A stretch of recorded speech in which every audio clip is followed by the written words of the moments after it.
Sem acordo entre sindicato laboral e sindicato patronal, greve dos mineiros segue sem perspectivas de fim. Dispara o número de casos suspeitos de coronavírus no Brasil. Em São Paulo, o estado que desperta mais preocupação, são pelo menos 50 casos suspeitos que estão sendo monitorados.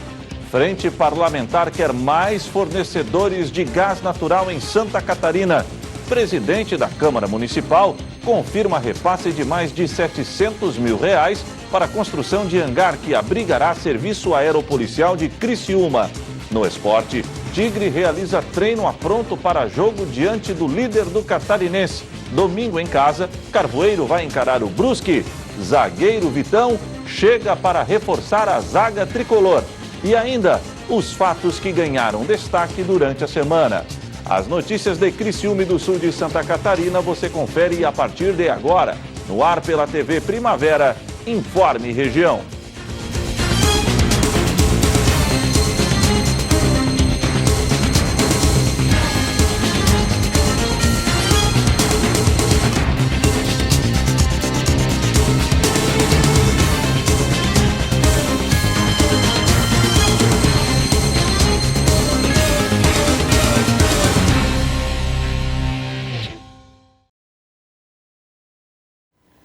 Hoje é sexta-feira, 28 de fevereiro de 2020. Para você que sintoniza a tela da TV Primavera, boa noite. Parece que a greve dos mineiros está longe do fim. Representantes dos sindicatos laboral e patronal divergem sobre os valores do reajuste salarial e acordo, até o momento, não foi selado. Continua o impasse entre mineiros da região e as empresas. O acordo coletivo desse ano está em negociação há alguns meses, mas a conversa parece não evoluir. Temos 4 rodadas de negociação aqui em Criciúma e fizemos uma rodada de negociação no Tribunal Regional do Trabalho. Não conseguimos avançar. Não conseguimos avançar por quê? Porque quando tu vens fazer uma proposta, essa proposta ela tem que ser dotada de legalidade, claro, tem que estar dentro da lei. Ela tem que ser dotada de razoabilidade, ou seja, está dentro de um entendimento mediano, um entendimento médio da sociedade em geral, e ela tem que ser calçada na realidade econômica. O sindicato da categoria reclama de uma falta de diálogo. Não, por parte do CSESC nada evoluiu. O CSESC ele ofereceu o último índice antes da Assembleia do dia 8, e de lá para cá nada evoluiu. Fomos para o tribunal, né, como já havia falado. No tribunal ele foi obrigado, ficou assim vexatório a situação do CSESC, porque eles solicitaram uma reunião para que o tribunal mediasse entre sindicatos, empresas e tal. E nós fomos com uma margem assim, muito grande de negociação. A gente não firmou o pé no 8,22. Uma hora o Cabral, o CSESC, que vai para a rádio, diz que nós firmamos o pé em 9, só que nós já baixamos para 8,22, ele disse que nós firmamos no 8,22. Já estamos em 7, ele disse que nós firmamos o pé no 7. Não, a gente está sinalizando negociação. E eles não, eles firmaram o pé no 5, depois foi para 5,15 e disse que se der mais as empresas vão quebrar. A cota do carvão, as empresas têm 204 mil toneladas por mês para entregar na Tractebel. Está ali, é só tirar o carvão e entregar. Todo o setor fatura mais de 500 milhões por ano. O presidente do sindicato reforça que outra cobrança da categoria na negociação é a estabilidade pré-aposentadoria. O mineiro tinha direito à estabilidade quando chegasse aos 13 anos de mina, antes. Como teve a reforma da Previdência, o texto que nós temos na convenção não garante o mineiro, ao chegar aos 13 anos, dele completar os 15. Quando o mineiro chega aos 13 anos, ele já chega quase que de arrasto. Só quem de fato baixou uma mina sabe o que é o subsolo de uma mina. Então a gente quer garantir isso a ele. Isso já existia na convenção coletiva. Quando o Cabral fala de ilegalidade, isso não é legal, não tem nada de ilegal. Isso já era previsto na convenção coletiva. A gente só quer a manutenção do texto e que essa garantia de emprego nos últimos 24 meses, antes de chegar aos 15 anos, que de fato é o requisito, pré-requisito, vamos dizer, de que um dia lá sequer ele possa vir se aposentar com a aposentadoria especial. Mas as empresas que na negociação são representadas pelo CIESESC, o Sindicato das Indústrias de Extração de Carvão, questionam as reivindicações. mas ela não é revestida de razoabilidade, porque ela não segue um padrão médio da região ou do estado de Santa Catarina, e ela não é dotada, não é centrada na realidade. Não há nesse país nenhum segmento econômico que consiga chegar a 7% de reajuste com o INPC de 4,48. Vale lembrar ao telespectador que o INPC é o índice de reajuste dos salários. Então é o índice que recompõe o poder de compra dos salários. Normalmente os segmentos econômicos mais diversos, seja ele da construção civil, da metalurgia, dos gráficos, dos químicos, dos ceramistas, giram em torno do INPC. A nossa proposta é 16% acima do INPC. Então, nós estamos com uma proposta centrada em legalidade, centrada em razoabilidade e centrada dentro de uma realidade de um país que se arrasta há 6 anos numa crise econômica nunca antes vista. Já sobre a cláusula de aposentadoria, o sindicato patronal diz que vai além da sua responsabilidade. A nova legislação de previdência ela não foi razoável. Ela realmente trouxe prejuízos ao trabalhador mineiro. Só que isso não é uma responsabilidade nossa, nós não podemos responder por essa situação. As empresas não são obrigadas a aceitarem uma proposta que não é uma proposta nessa questão que vai contra a nova lei de previdência que foi estabelecida. E é isso que eles desejam, que a gente antecipe a estabilidade do trabalhador para 15 anos. E isso as empresas não irão fazer, elas não têm por que fazer isso. Elas não são obrigadas a atenderem essa demanda. Não é uma demanda revestida de razoabilidade. Sem acordo, os mineiros começaram a parar as suas atividades na última segunda-feira. A cada dia, novas empresas da região carbonífera aderiram à greve. Segundo o sindicato, em torno de 2.800 mineiros aderiram à mobilização. E em algumas mobilizações, o sindicato reclamou da atitude da Polícia Militar diante da paralisação. A gente sabe que a gente vê todo dia na imprensa, homicídio, assalto, caminhonete sendo roubada, assalto à mão armada. Em vez da polícia estar guardando ali a segurança do povo, do comércio, eles acabam vindo aqui na greve. Teve uma situação em outra unidade, não nessa, em que o policial entrou, deixou a viatura dentro do pátio da empresa, por lá de dentro, e convidando o trabalhador para entrar. Então, se já não bastasse a empresa ligando, coagindo o trabalhador a ir trabalhar sob pena de ser demitido ou descontar os dias, o trabalhador ficou na frente, não iria entrar por vontade própria, o oficial da polícia lá dentro, chamando o trabalhador para entrar. Isso não é papel da polícia. O papel da polícia não é participar de greve, não é participar de negociação coletiva. Então, se há ilegalidade, se é crime, o tráfico de influência também é crime. E nós vamos levar isso também aos órgãos competentes. O diretor do CIESESC contesta. Todas as vezes que houver uma ação criminosa por parte de qualquer dirigente sindical, sem dúvida alguma, as empresas têm todo o direito de solicitarem apoio policial. E foi isso que foi feito. Se o trabalhador não desejar trabalhar, não ir trabalhar, é óbvio que não há nenhum tipo de ilegalidade nisso. O trabalhador tem esse direito. Agora, a partir do momento que o trabalhador quer trabalhar, a partir do momento que um gerente da empresa quer entrar, que um engenheiro da empresa quer entrar, que um encarregado quer entrar, que um trabalhador quer entrar e ele é impedido, mas não tem a menor dúvida de que, como qualquer cidadão nesse país, vai se fazer uso da força policial para garantir o direito que as empresas têm de funcionarem com aqueles trabalhadores que querem que ela funcione.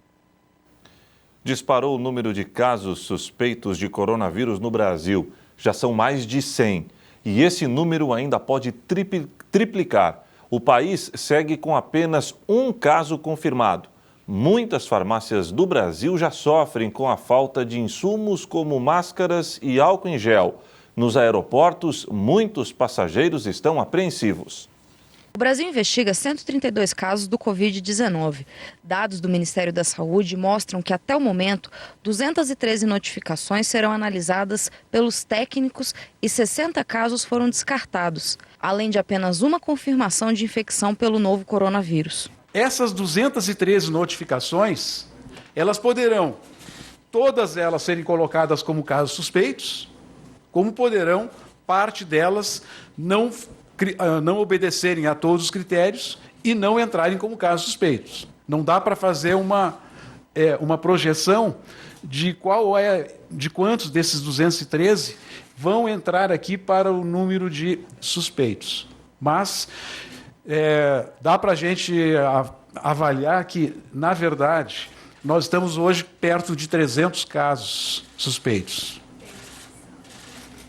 O número cresceu muito, né, nessas últimas 48 horas.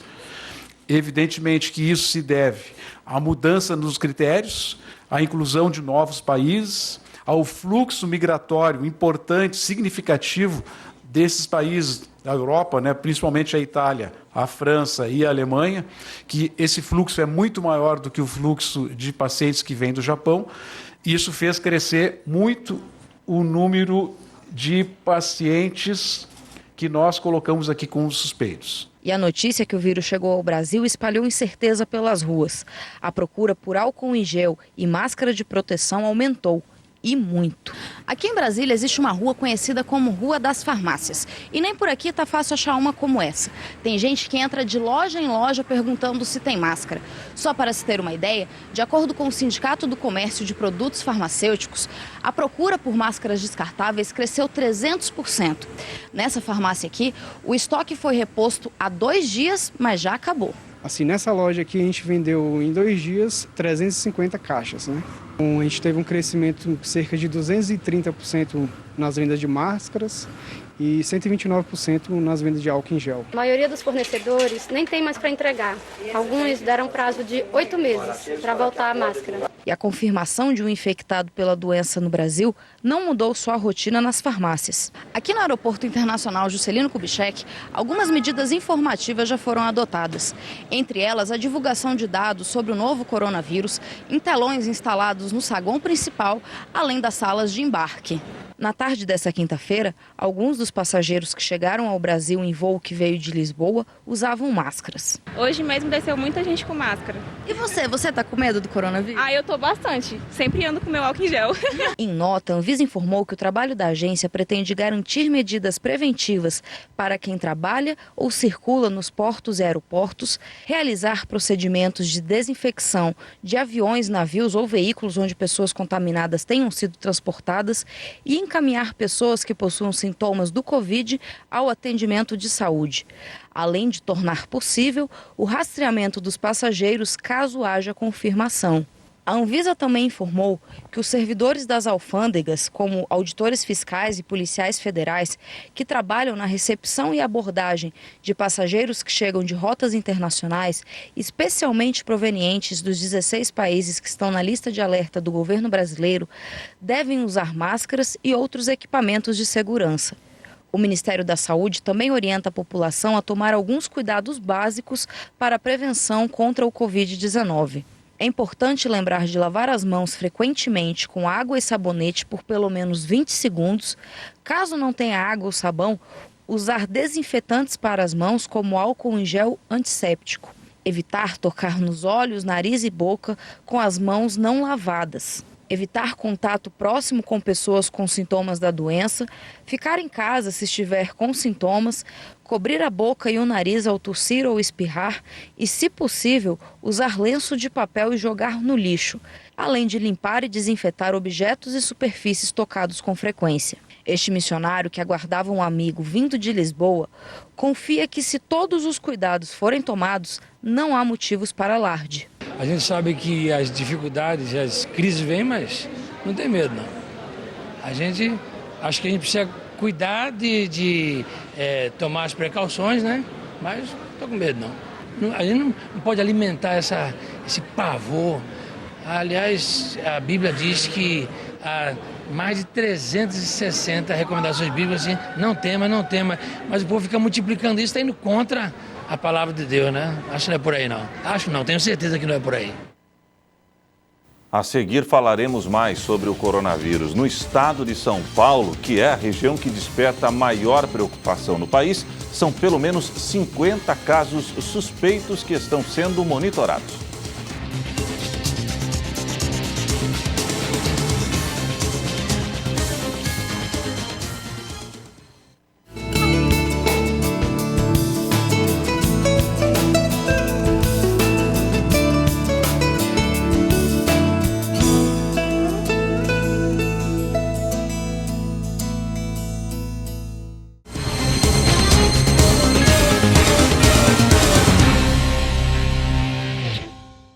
São Paulo monitora pelo menos 55 casos suspeitos do coronavírus. Um paciente já teve o diagnóstico confirmado e segue em quarentena. O ministro da Saúde esteve no estado da região sudeste e confirmou a antecipação da campanha nacional da gripe. Luiz Henrique Mandetta também criticou a China pela maneira como vem tratando os casos no país. O governo de São Paulo e o Ministério da Saúde detalharam durante uma coletiva de imprensa quais são as ações que vêm sendo tomadas contra o novo coronavírus. No estado, onde um homem de 61 anos teve o primeiro diagnóstico positivo da doença, em apenas um dia, o número de casos suspeitos aumentou de 11 para 55, segundo dados do Ministério da Saúde. Outros 28 casos suspeitos foram descartados. E por causa do coronavírus, a campanha de vacinação contra a gripe, que estava prevista para começar em abril, será antecipada para o dia 23 de março. De acordo com o ministro da Saúde, Luiz Henrique Mandetta, serão disponibilizadas 75 milhões de doses para todo o país. Essa reunião, entre outros objetivos, a gente fez com o Instituto Butantan para saber grau de lotes de produção, previsão de entrega, previsão de logística de distribuição. Ela é uma campanha nacional. E nós definimos que é possível e nós trabalharemos para o dia 23 de março, antecipando em 23 dias a data prevista original para essa campanha. Segundo o coordenador do Centro de Contingência do Covid-19 em São Paulo, a antecipação irá facilitar o diagnóstico do coronavírus, já que as doenças contempladas na vacina não serão consideradas. Além do fato de você vacinar uma população contra os subtipos A, dois subtipos A e um B, você tem um efeito em massa. Vacinando mais pessoas estão protegidas, menos suscetíveis. Então, eu acho uma decisão absolutamente fundamental no momento que nós estamos começando a enfrentar um outro vírus. Pessoas que apresentam febre e tosse serão monitoradas em casa e não devem ser internadas para não sobrecarregar as unidades de saúde. De acordo com o ministro, o isolamento domiciliar é mais eficaz para evitar a transmissão do vírus para outras pessoas. O isolamento domiciliar ele tem a eficácia para o caso de vírus que é transmitido por gotícula, que é por gotas de saliva, tão alta quanto você está dentro de um hospital. Sendo que lá no hospital os pacientes que estão no entorno são quase todos eles imunossuprimidos. Então a indicação é formal, a indicação está correta. Mandetta ainda criticou as ações tomadas pelo governo da China para conter o Covid-19. Segundo o ministro, os chineses geraram medidas que não foram suficientes para impedir que o vírus se espalhasse. A China iniciou dessa maneira, teve que fazer aquele hospital que alguns acharam que aquilo dali era uma demonstração de muita potência. Aquilo foi a demonstração de uma medida equivocada que levou um colapso do sistema hospitalar, porque você não coloca pessoas com síndromes respiratórias leves dentro de hospital. Eu fico imaginando as outras pessoas com as outras doenças que necessitam do leito hospitalar. As pessoas continuam a viver, apendicites continuam a acontecer, infartos acontecem e os hospitais continuam ali para atender esse perfil desse paciente. Em Santa Catarina, a Frente Parlamentar da Assembleia Legislativa deseja que mais empresas possam fornecer gás natural no estado. Acompanhe. O gás natural é considerado um combustível limpo, que reduz em até 90% a emissão de gases poluentes. Apesar de não ser renovável, o gás natural é uma opção amigável ao meio ambiente, disponível em larga escala e economicamente competitivo. Por esse motivo, a Frente Parlamentar do Gás, coordenada pelo deputado Luiz Fernando Vampiro, tem acompanhado a questão. O parlamentar se reuniu com um grupo norueguês este mês para tratar sobre investimentos no processo de importação de gás natural liquefeito para Santa Catarina.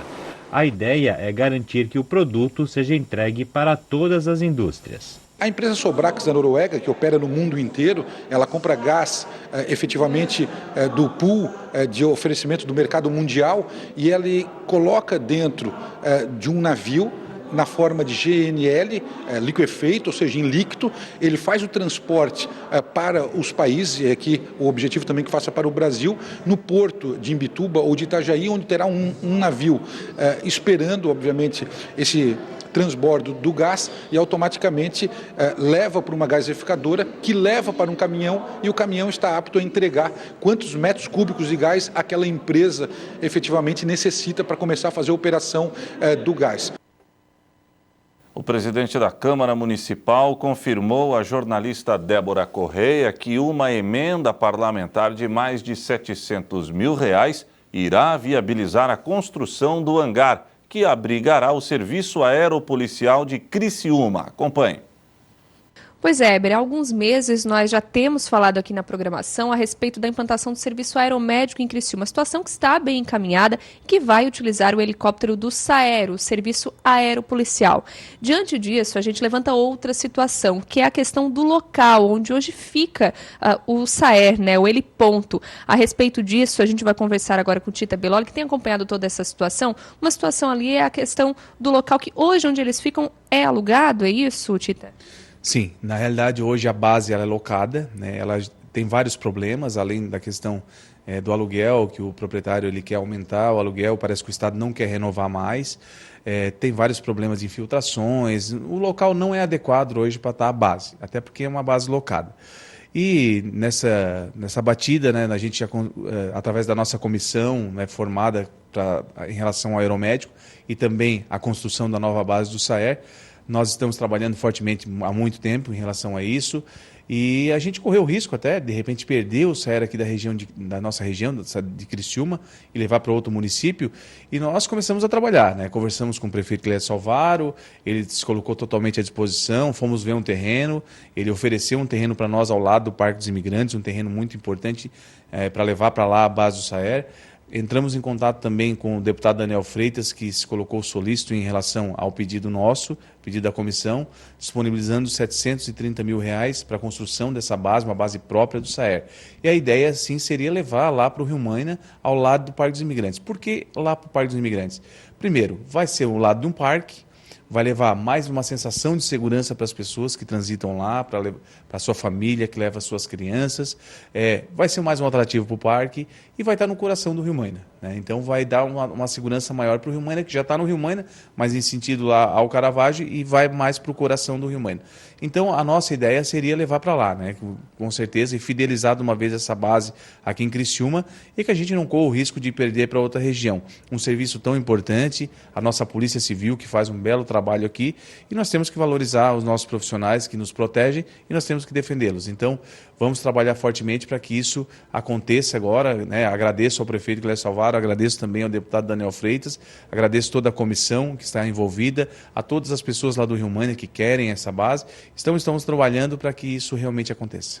Agora, com essa sinalização, então, desse recurso, é a partir de uma emenda realmente vinda do deputado, e aí qual é o próximo passo a partir de agora, até para evitar, né, que a base do SAER saia daqui e de repente vá para alguma outra região? Sim, já estamos trabalhando em relação ao projeto, o projeto já está sendo executado pela Secretaria de Obras do município, com o nosso arquiteto André De Luca. Estamos vendo a parte burocrática também da emenda já, para ver quando vai ser empenhada, para de uma vez por todas começar. Existem alguns rumores, né, de alguns empresários da cidade querendo levar para o aeroporto, mas daí eu faço uma reflexão. Será que vale mais a pena um equipamento tão importante como o SAER estar lá defendendo as pessoas, dando segurança para as pessoas, ou deixar lá no aeroporto somente para ficar lá por questão de custos? Custos nós já vamos reduzir. Nós vamos reduzir a questão dos aluguéis, que não vai ter mais para o Estado.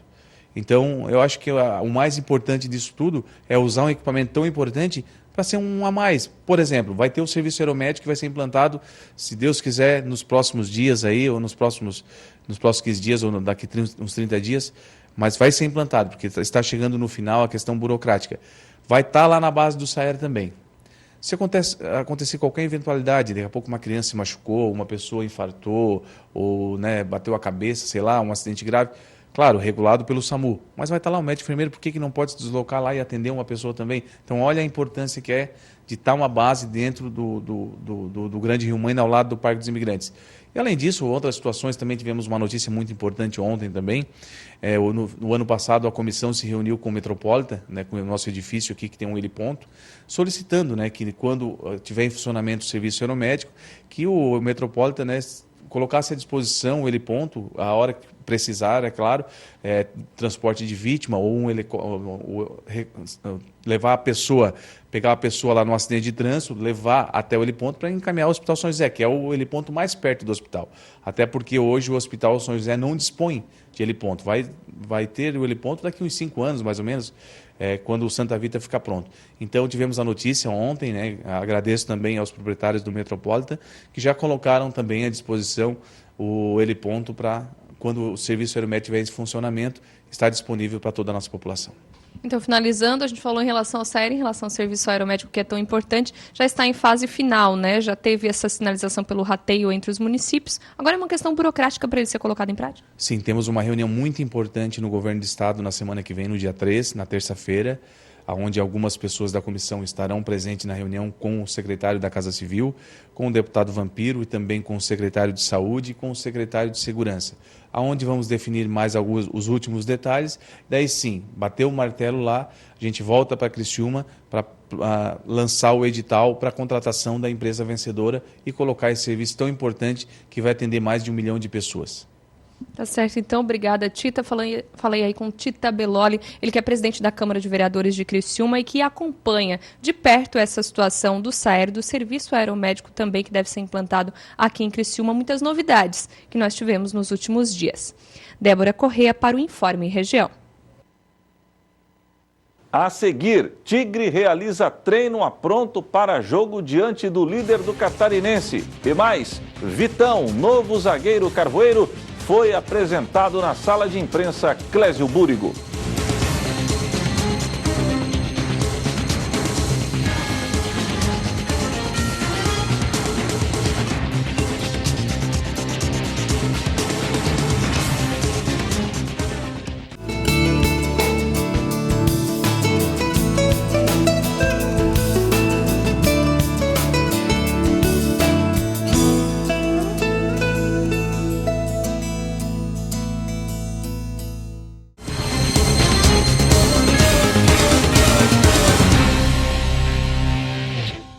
Agora o esporte. Após 2 semanas sem jogos, o torcedor do Criciúma poderá matar a saudade do time.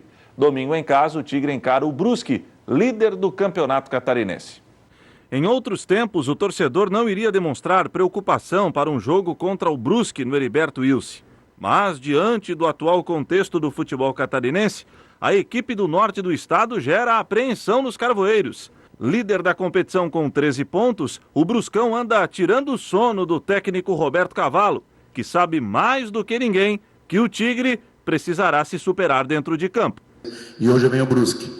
Vem tranquilo, né? Vem fazendo por merecer grandes jogos. Hoje é um time, como vocês mesmos sempre colocam, favorito talvez ao título, né?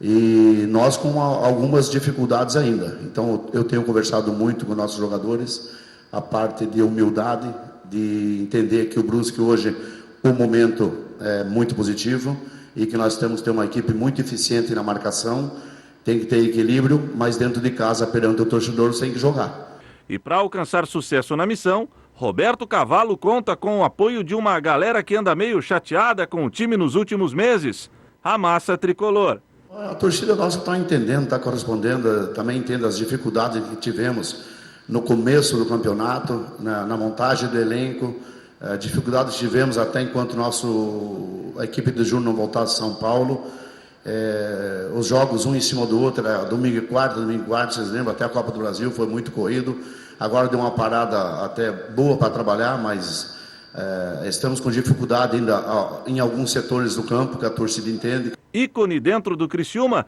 Cavalo quer mesmo conquistar a vitória em cima do Brusque, até porque o resultado positivo, além de praticamente classificar o tricolor para os play-offs, será importante também para o treinador, que completará 100 jogos como treinador do Tigre. Você vestir uma camisa que você tem uma história, que você ama o clube, que é o meu caso, tentando fazer sempre o melhor. Infelizmente, né, a gente não conseguiu ainda uma conquista de título como treinador.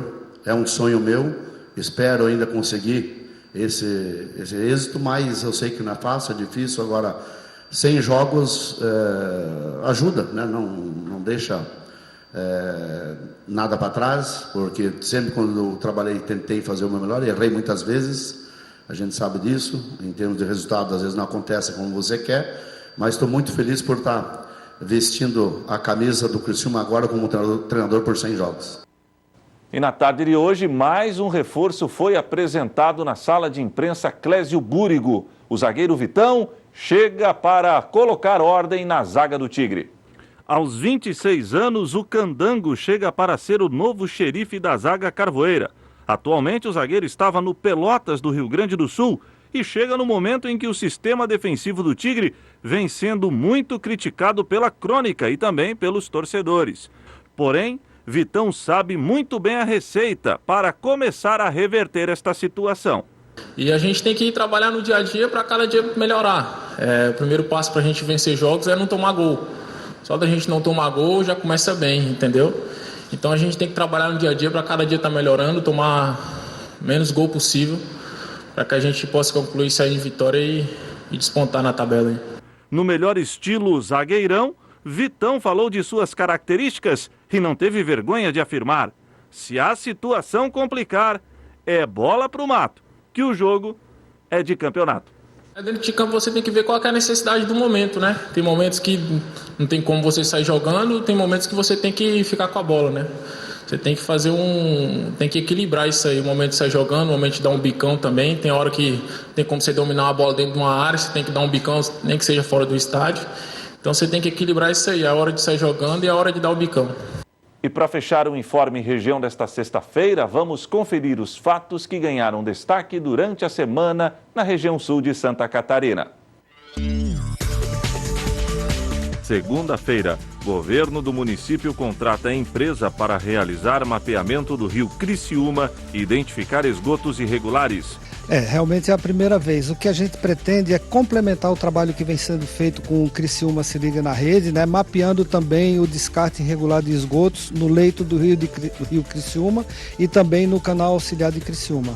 Frente Parlamentar em Defesa do Empreendedorismo é implantada na Câmara de Criciúma. Nós propusemos essa criação da Frente Parlamentar em Defesa do Empreendedorismo e da Liberdade Econômica porque nós temos um povo que é empreendedor, né? O povo criciumense é um povo empreendedor, né? Eu tive a informação da Casa do Empreendedor que nos últimos 3 anos, desde 2017 até 2019, mais de 6 mil novos alvarás foram emitidos. Terça-feira, Criciúma terá novo centro de convivência da terceira idade. O projeto está em processo de licitação. A previsão é que em 2020 o novo centro de convivência já esteja instalado no Parque das Nações. Já existe verba para a construção desse centro, já existe um plano de licitação feito. A gente aguarda só agora a abertura dos envelopes para saber conhecer uma das 7, quem será, né? A construtora que vai ficar responsável por este novo centro de convivência. Criciúma apresenta bons números de vacinação contra o sarampo. Campanha de vacinação segue até o dia 13 de março. Quarta-feira, jovens que vencem transformados, o retiro de carnaval da Igreja Internacional da Graça de Deus de Santa Catarina reuniu juventude de todo o estado na cidade de Palhoça, região da Grande Florianópolis. Muito bom, tá maravilhoso, a gente sente a presença de Deus cada vez mais e eu garanto que a gente vai ser renovado daqui, transformado. Delegado Ulisses Gabriel assumiu vaga na Assembleia Legislativa de Santa Catarina. Há outras pautas que voltam para o plenário da Assembleia, que são a questão das discussões tributárias, envolvendo o aumento da carga tributária para o setor da agricultura e da pecuária. E grande parte das cidades catarinenses vivem da agricultura e da pecuária. Também há uma questão interessante que é a situação envolvendo a equalização tributária da indústria catarinense. Quinta-feira, para incluir benefício à educação, Câmara adia a votação de projeto que previa a contratação de profissionais para a área da saúde. Como nós estávamos analisando, ela veio para cá muito rápido esse projeto, né? E não tínhamos todas as informações. E aí a gente, como verificou que era para a saúde só e não para a educação, e a educação ficou muito tempo mais brigando para tirar essa quarentena, aí a gente quis dar também o princípio, né, para o direito também para a educação poder discutir, ter essa vantagem também. Concessão do trecho sul da BR-101 repercute em plenário da Assembleia Legislativa de Santa Catarina. O edital estava com estudos desatualizados, eles propuseram uma tarifa de R$ 5,20 e a empresa vencedora venceu com R$ 1,97, um deságio de 62%. É porque o estudo não está correto. Também já contém obras já realizadas, ficaram trechos para trás, que terão que ser corrigidos ao longo do processo licitatório. Talvez esse valor ainda pudesse ser menor. E as lideranças do Sul, de maneira geral, todos nós reivindicamos um número menor de praças de pedágio. Nós entendemos que com 2 ou 3 praças de pedágio atenderiam todo esse trecho. E o Informe Região desta sexta-feira fica por aqui. Voltarei amanhã, 15 para o meio-dia, no Boletim Primavera, se Deus assim permitir. Boa noite.